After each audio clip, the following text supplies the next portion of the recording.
A young man with dark, windswept hair sits deep inside a candlelit cave carved into a highland hillside. He plays the bagpipes, eyes closed, expression anguished but transcendent. The cave mouth frames a misty valley stretching into the distance. The highlands have always kept their secrets well. Tucked between the great folds of rock and heather, there are places where the wind carries sound for miles, where a melody played in solitude can slip through the glens like a ghost, finding ears it was never meant to find. It was in one such place that Finlay MacDonald came to be alone with himself and his pipes, in the weeks before the world he knew was torn apart. The cave was his.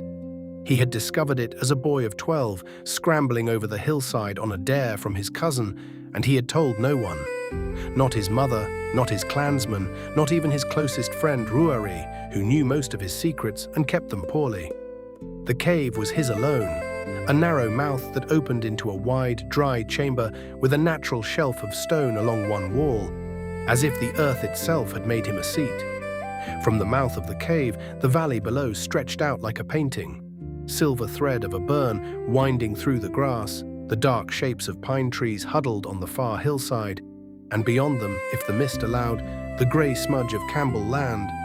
He tried not to look at that.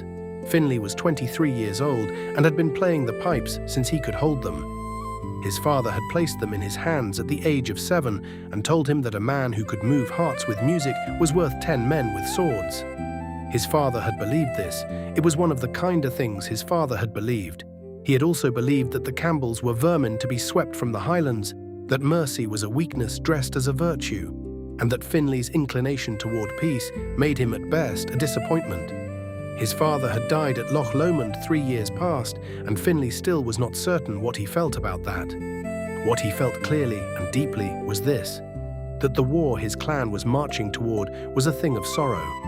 He had watched it building for months, the tightening of men's faces, the sharpening of blades, the boys barely old enough to shave being measured for padded gambesons and told they were men now. He had played at the gatherings, as was his duty, filling the great hall with the swelling tunes that made blood run hot and eyes grow bright. He was good at it. That was the worst part. He was very, very good at playing music that made men want to kill each other. Here, in the cave, he played something else entirely. He played what was in him, the long, aching, slow airs that his grandfather had taught him on winter evenings, tunes so old that no one remembered their names anymore.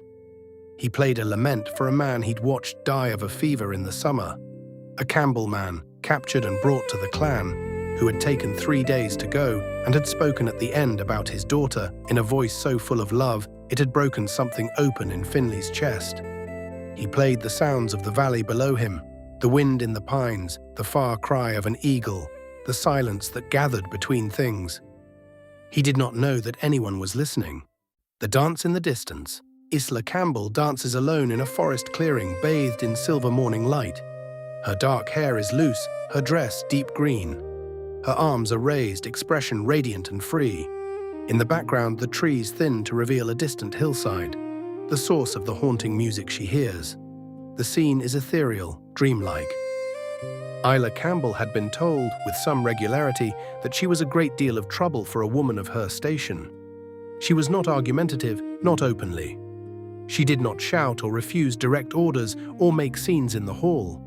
Her trouble was quieter than that, more the kind that accumulated. The way she slipped away before dawn when the camp was still sleeping. The way she danced alone in the forest clearings when she should have been mending or grinding or doing any of the 100 things expected of her. The way she looked at the world, at the mountains, at the sky, at the faces of the men preparing for war, as if she were cataloguing something precious before it was taken from her. She was 20 years old. Her mother had died bringing her into the world. Her father, Alasdair Campbell, was a proud and unbending man who loved her in the way that some men love their daughters, fiercely, possessively, and without ever quite seeing her. He had plans for her. She was to be married in the spring to a Campbell man from the Western Islands with good land and a sound reputation. Isla had been told this, not asked. She had nodded, which her father had taken for agreement. It was not. She had 3 more months of freedom, and she intended to use every one of them. She heard the pipes for the first time on a Tuesday in early autumn when the rowan berries were bright red and the first chill had come into the mornings. She had slipped away just after first light, following the burn-up stream to a clearing she knew, and she had been stretching, working through the slow, deliberate movements of the Highland dances she had taught herself from watching at gatherings, the ones her father called a waste of time, when the sound had come drifting over the hilltop on the wind. She had gone still immediately. In years of listening to pipes, she had never heard anything quite like it. There was grief in the music, yes, and longing, but they were not the drowning kind. They were the kind that had been looked at honestly, understood, and then folded into something larger, something that acknowledged both the sorrow and the stubborn beauty of being alive to feel it. She had stood in her clearing and listened until the music stopped. Then she had danced to the memory of it. And the dance had been the best she had ever made. She came back the next morning. And the morning after that. By the end of the first week, the music had become the structure of her days. She woke in the grey hours before light, ate quickly, and slipped away with her heart already tilted toward the sound she knew would come. Some mornings it was bright and quick, almost playful. Some mornings it was so sorrowful she had to stop dancing and simply sit with it, pressing her hands to her chest. On one morning it began in sorrow and then shifted into something that could only be called hope. Tentative, questioning, the rising phrases of it, like a person steeling themselves to ask a thing they were afraid to ask. She danced to all of it, to the grief and the playfulness and the hope. She danced the way she imagined the piper felt, which was, she was beginning to understand, very much the way she felt herself, hemmed in by loyalty and duty and the incomprehensible fact of the coming war, with this terrible, persistent sense that there was another life possible, some life she could almost see at the edge of things. Who was he, this piper? He had to be a MacDonald.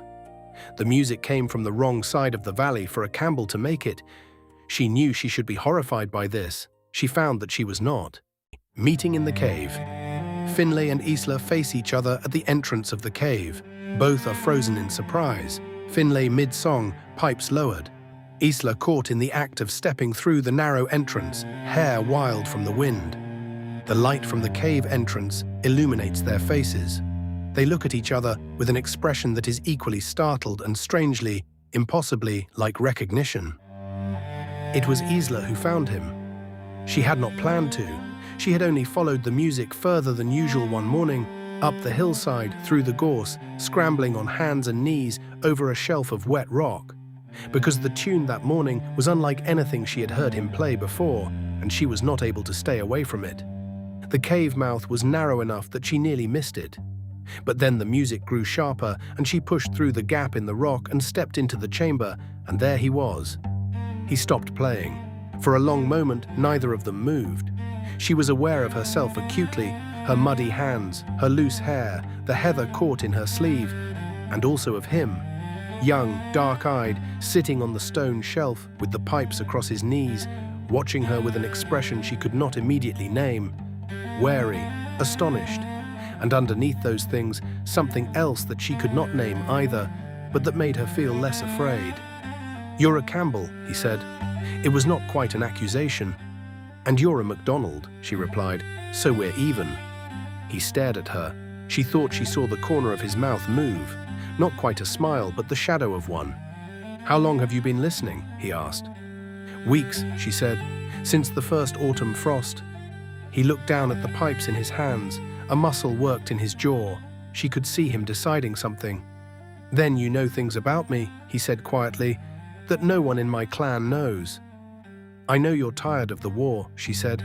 "I know you love these hills more than you love the fighting. I know you have wept for people you were supposed to hate." She paused. "I know because I feel the same things, and I heard them in your music." He looked up at her then, really looked at her. And what passed between them in that moment was not something either of them could have explained to anyone. It was a recognition. The particular piercing recognition of a person who has been lonely in a specific way and suddenly encounters someone lonely in exactly the same way, as if the shape of what they were missing had always been the other's outline. "I'm Finlay," he said. "Isla," she replied. Outside, the wind moved through the heather and the glen lay quiet below them. indifferent to the fact that the world had just changed. The hidden world. A warm, glowing scene inside the cave. Finlay plays the pipes by firelight, his expression tender and utterly present. Isla dances in the widened space of the cave chamber, her shadow large and graceful on the stone wall behind her. The outside world is visible as a small grey rectangle of sky at the cave mouth. The warmth and the intimacy of the scene contrast sharply with the cold world beyond. They met in the cave every morning for 3 weeks. They were careful. They were not so careful as to be wise. Wisdom would have kept them apart, but they were careful enough. They came by different routes. They came at hours when their absence would not be noted. They told no one. In the cave, they made a world. It was a small world, a stone shelf and a cold floor and a fire that Isla learned to build quickly and quietly from the dry wood she carried up the hillside in her shawl. It was a world of music and movement, of conversation that ranged further than either of them had ever let themselves speak with anyone from their own clans. Finlay told her about his father and about the music he had been born to, and about the particular loneliness of being a man whose deepest nature was in conflict with the world he'd been placed in. Isla told him about her mother, whom she'd never known, but whose face she'd memorized from a small painted portrait that her aunt kept hidden from her father. She told him about the marriage she was being steered toward, the island's man with good land and a sound reputation, and the way she felt when she thought about it, which was not the way she had been told she should feel. Finlay listened to all of it. He listened the way he played music, with his whole self given over to the thing, nothing held back. Isla had never been listened to like that before.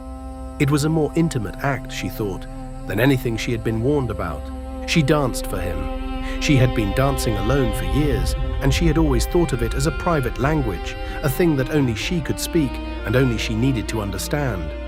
But dancing for Finlay felt different. He watched her as if she were extraordinary, not in the way that men sometimes watched women, the appreciative and objectifying gaze she knew and mistrusted, but in the way he listened to a piece of music he had never heard before and was trying to understand. He watched her as if she were saying something important that he very much wanted to hear. In return, he played for her things he had never played for anyone. Not the rallying tunes or the showpieces, but the slow airs, the laments, the tentative melodies he was still working out, the notes not yet settled into anything finished. Isla would move to these half-formed tunes, and sometimes her movements seemed to complete them in a way he hadn't found on his own, and he would stop and stare at her and then go back and play the passage differently, and it would be right. "You finish my sentences," he told her once, and she laughed, the sound of it filling the cave and echoing back, and said that he did the same for hers. They both understood, without saying it, that this could not last. The war was coming. Their clans were enemies. Even in a world without war, their love was the kind that ended badly. The kind that history kept trying to warn people away from, and that people kept falling into anyway, because the heart is not a quick learner. They knew this, and they loved each other anyway, with a kind of aching deliberateness, as if each morning was something they were choosing. Perhaps in the end, that is the purest kind of love, the kind you choose with open eyes. Before the battle.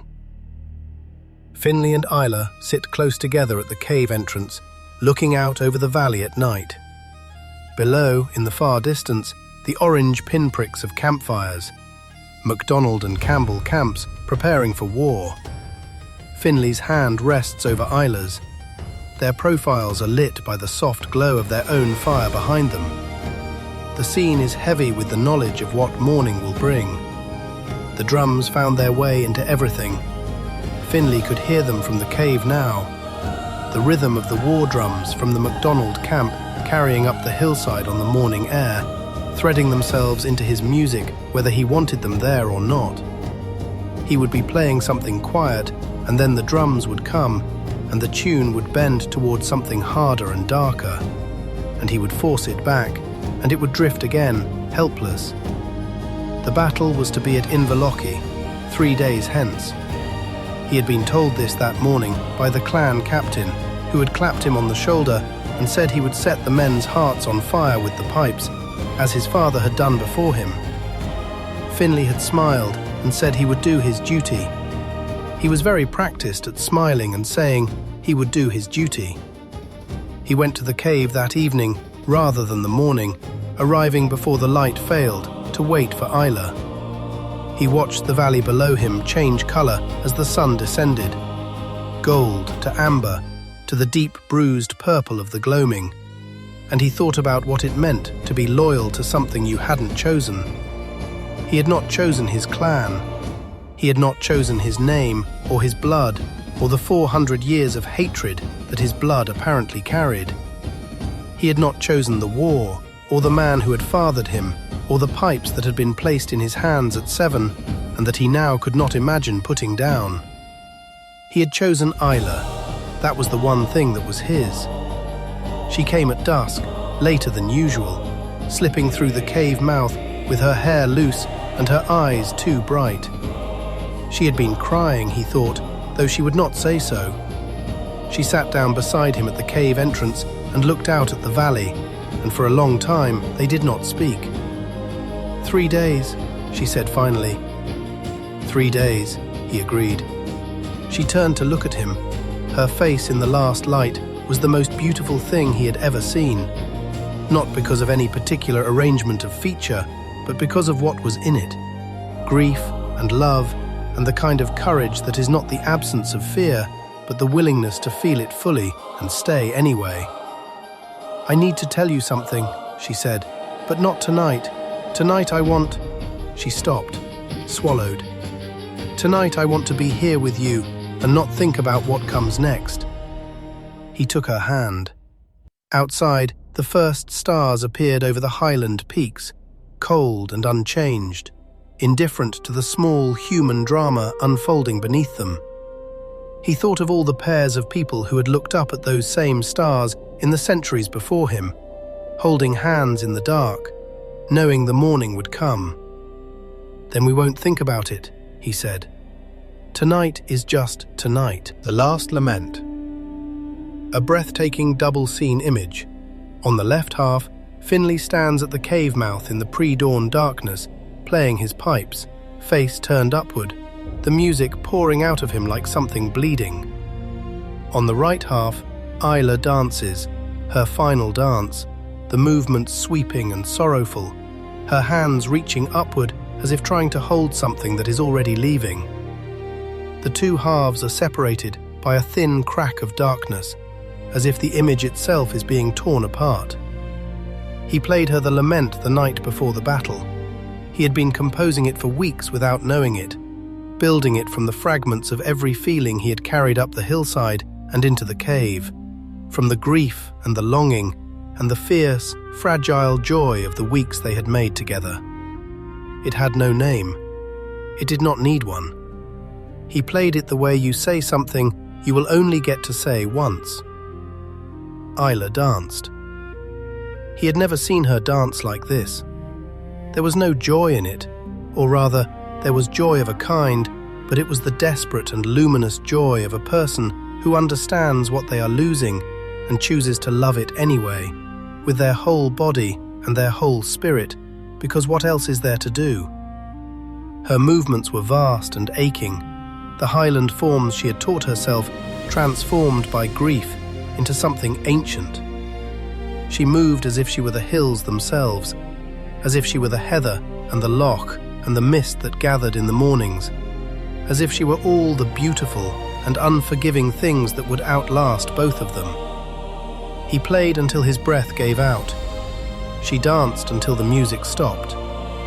Then they stood together in the quiet, and the cave was very still, and neither of them could speak. "I have to tell you," Isla said at last. "Tell me."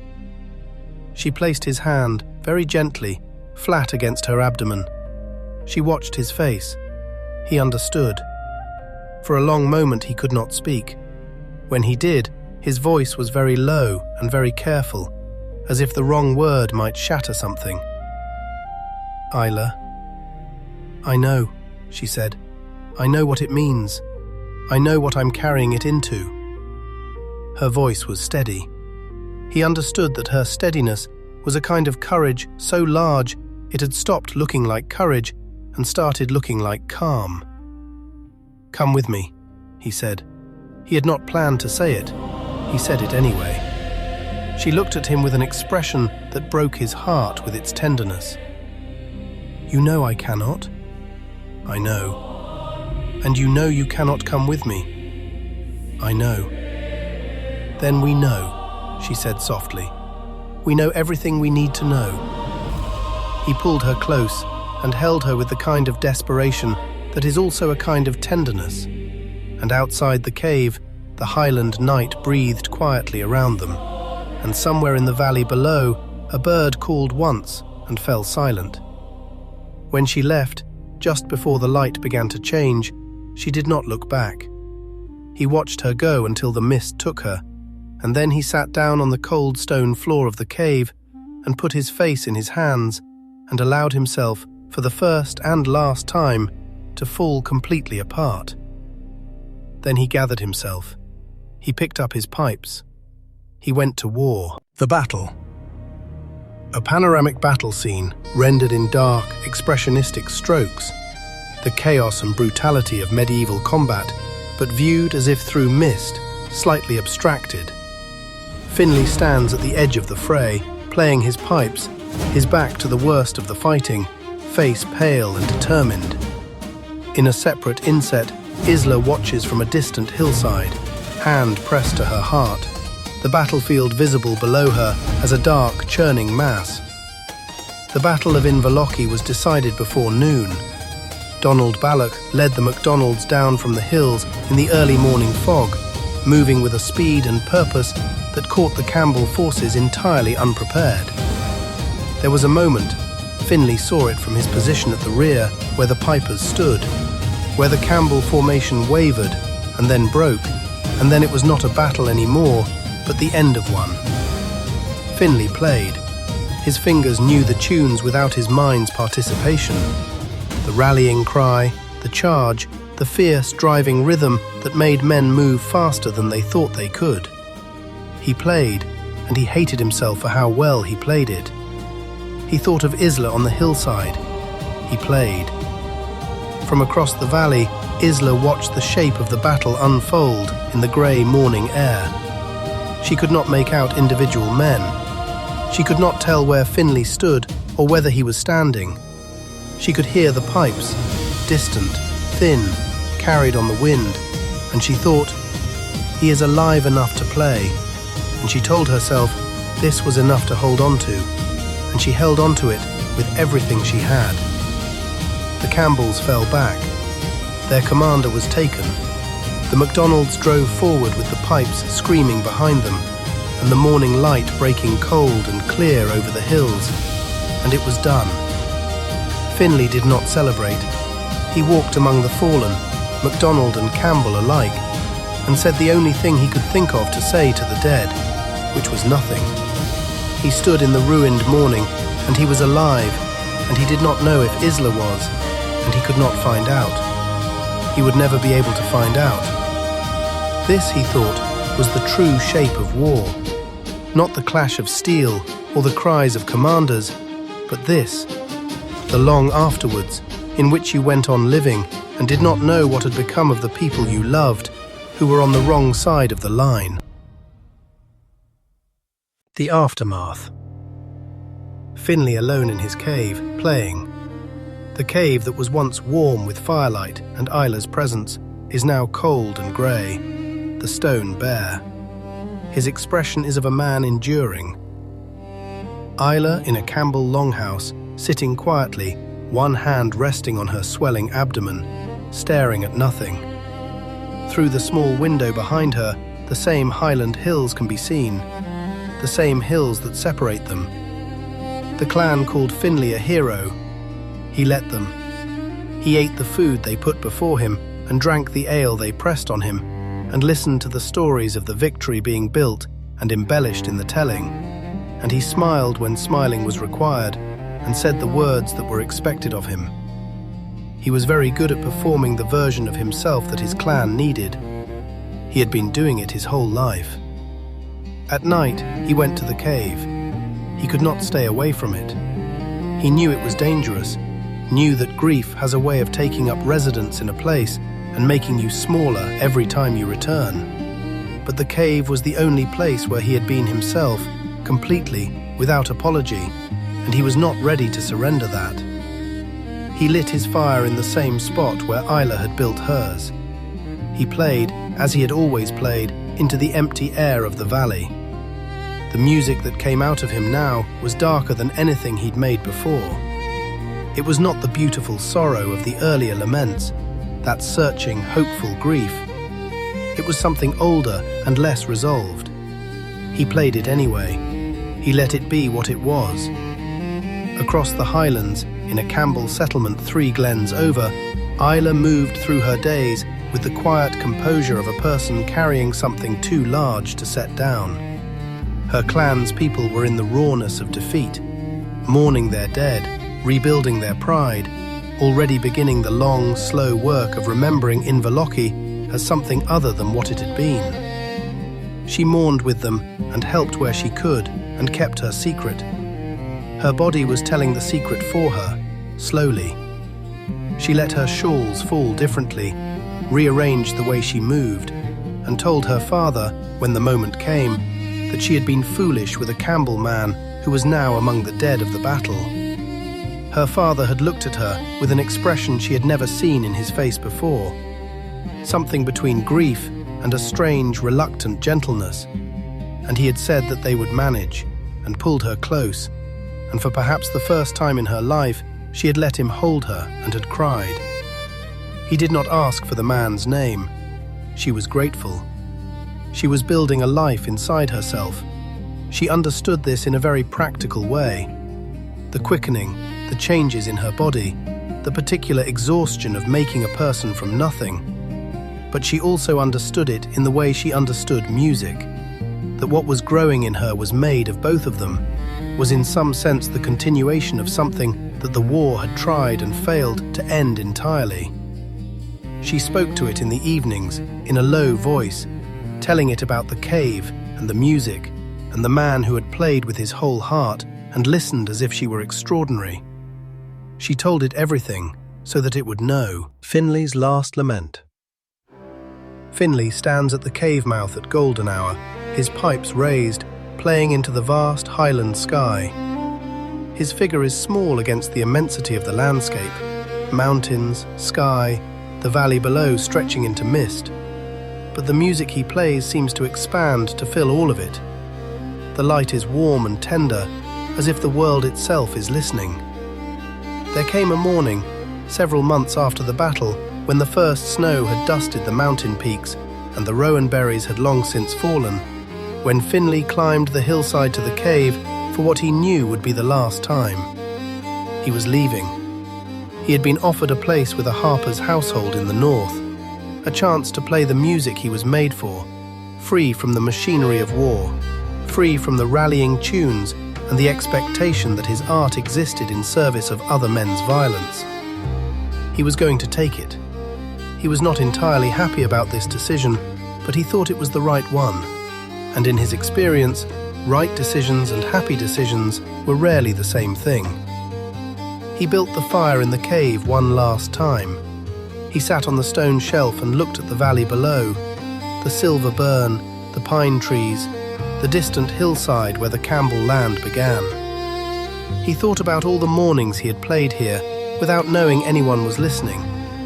He thought about the particular morning when the cave mouth had filled with a girl covered in mud and heather, looking at him as if she had found what she'd been looking for, without knowing she was looking. He played the lament, not a new one, the same one, the one with no name, the one he had built from all the feeling of those weeks, and played for her the night before the battle. He played it from beginning to end, and then he played it again, slowly, lingering over each phrase as if he were committing it to memory, though he knew it was already in him, too deep to forget. The music moved out through the cave mouth and down the hillside, and into the valley and away across the highlands, carried on the cold, clear morning air in every direction, the way music goes when there is nothing to stop it. What the wind carries. Ela stands outside a stone cottage, one hand resting on her rounded abdomen, Her face turned toward the distant hills. Her eyes are closed. The winter wind moves through her hair. She is listening, or trying to listen. The hills are quiet, but her expression is one of profound peace, not desolation. She carries something that has not been lost. 3 glens to the east, Ela was standing outside the longhouse in the cold morning air when something made her go still. She could not hear anything. The hills between them were too many, and the wind was wrong, and the distance was simply too great for sound to carry. She knew this. She stood still anyway, her hand resting gently on her abdomen, and she tilted her face toward the hills in the direction of the cave, and she listened. Nothing. Only the wind and the cry of a distant bird and the ordinary sounds of the settlement waking behind her. And yet, she stayed there for a long time. She was not, she thought, listening for the music itself. She was listening for the shape of the silence where the music had been, the particular quality of absence that only exists when something real has been present. The cave was over those hills. The fire had burned there. The music had moved through that air. That had all happened. It was part of the world now, unchangeably, in the way that all real things become part of the world and cannot be unbecome. She thought of what she would tell her child someday about its father. She would say, "He was a man who played the pipes in a cave in the hills and had no interest in war, but did his duty because he was brave in that particular and undervalued way. The way of people who do not want the thing they must do and do it anyway, without pretending they want it." She would say, "He listened to me as if what I had to say mattered, and he watched me dance as if I were saying something important that he wanted to understand." She would say, "He was the first person in my life who saw me completely. He made me this music, and though I could not hear it from this distance, I know he played it, and I know what it was for, and that is enough. That is more than enough. Some people go their whole lives without being loved like that, even once." The wind moved through her hair. Over the hills, invisible and unreachable, the cave stood empty. But the music was out in the world now, in the air and in the hills, and in the small, fierce life beneath her hand. Finlay's lament was inside her, and it would be inside the child she was carrying, and it would be inside the child's children, passing forward through the years in the way that music does, changed in the transmission, refracted through new lives and new griefs and new loves, but recognizable, always, to those who listen for it. The highlands are full of such melodies. You hear them sometimes when the wind is right and the mist is down, and the world has gone quiet enough to let old things speak. They are the tunes that have no names. They are the ones that make you grieve for something you cannot name, some life just out of reach at the edge of things. If you hear one, and your throat tightens with it, and you do not know why, now you know. The melody that endures. The highland valley at dawn, empty of people. The cave mouth visible on the hillside, dark and quiet. The burn winding below. A single ray of early light breaks through the clouds and falls across the valley. In the long grass near the cave, heather bends in the wind, as if something has just passed through. The world is beautiful and ancient and indifferent, and the beauty of it is almost unbearable. Finlay MacDonald left for the north in the first week of winter and became, in time, a piper of some renown in the Highland households where such things were valued. He was known for his slow airs, for a quality in them that older listeners said was unlike anything they had heard from a living player. A grief that had been understood rather than merely felt, and beneath the grief, something else, something they could not name, but that made them think of love and of the stubborn, impractical ways in which love insists on continuing. He never married. He played for 60 years.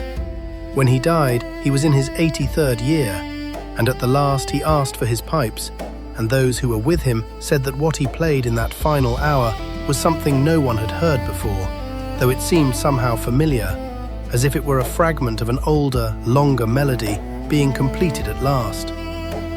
Isla Campbell married the island's man with good land and a sound reputation. He was not unkind, he was not Finlay. She managed these two facts with the practical grace that had always defined her, and she built a life that was solid and real and filled with the ordinary joys and griefs of an ordinary life, which are not small things. Her child was born in the spring, a daughter, dark-eyed and restless, who could not be still when music played. She named her Quiver, which means beloved, and she told her everything. Their love lives on, you know. It's in the highland winds that still blow strong, in the dance of the grass swaying in the breeze, and in those timeless melodies that keep echoing through the valleys. It's everywhere.